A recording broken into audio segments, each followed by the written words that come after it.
성공 사례 보겠습니다. 제가 실제로 이제 진행했던 사건인데요. 의뢰인은 2016년경 서울 개포동 소재 아파트를 보증금 2억 원, 월차임 80만 원으로 임대차 계약을 체결하여 묵시적 갱신을 통해 계약을 연장해 왔습니다. 반전세라고 하죠.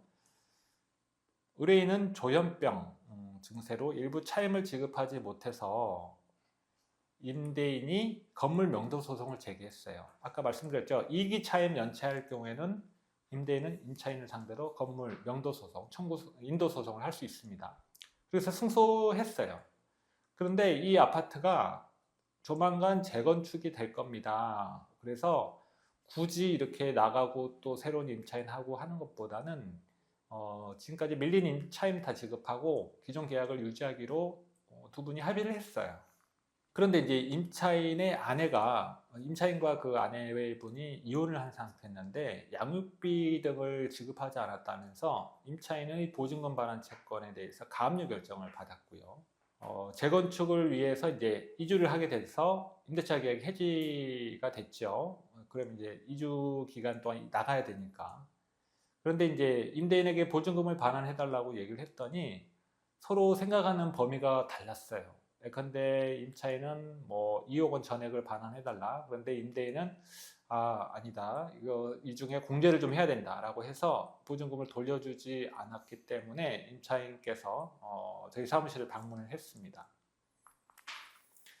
저는 먼저 임대인에게 연체 차임 그리고 가압류 결정되는 그 금액 외에 모든 보증금을 반환을 해달라라고 소송을 제기했어요.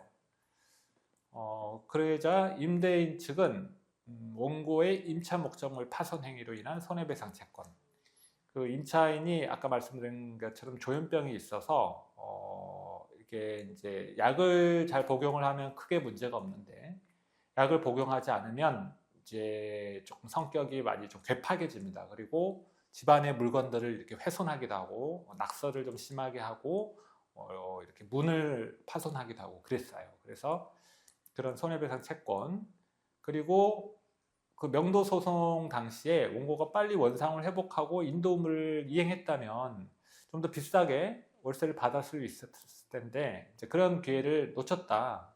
그 차익 상당의 손해배상 채권의 공제 또는 상계 항변을 하면서 자신이 인정하는 금액만 지급을 했어요. 한 1억 5천, 이제 나머지 한 몇천만 원 정도가 차이가 났죠. 근데 이제 이렇게 빨리 지급하는 이유는 지연손해금을 발생을 방지하기 위한 것입니다. 만약에 누군가 나에 대해서 소송을 제기했다.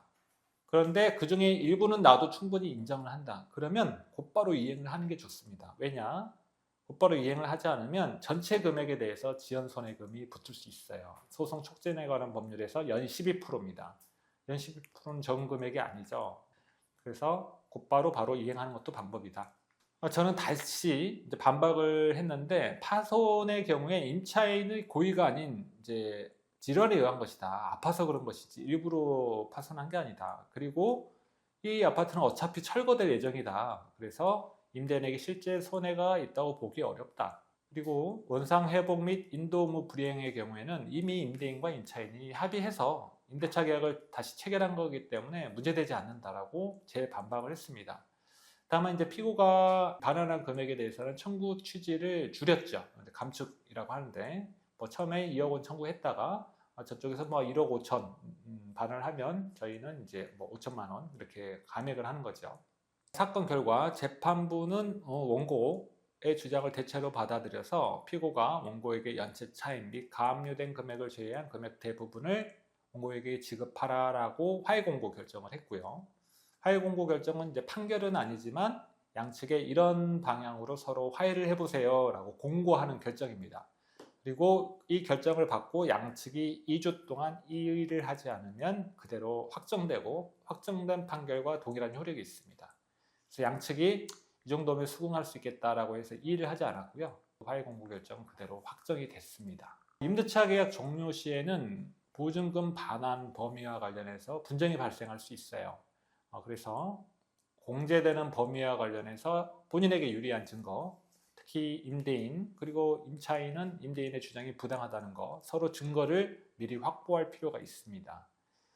사안에서 임대인이 가압류 결정을 받은 상태라면 해당 금액은 보류하고 임차인에게 나머지 금액만 반환하거나 공탁을 해야 돼요. 만약 임차인에게 그대로 반환을 했다. 가압류 결정을 받았는데 그냥 채무자에게 다 줬다. 그런데 임차인이 무자력이 됐다. 채권자로서 더 이상 받을 수 없게 됐다. 그러면 가압류 결정을 받은 제3채무자 임대인은 채권자에게 이중변제 책임을 져야 될 수 있습니다. 그래서 이거는 가압류에 대한 좀 법률이고요.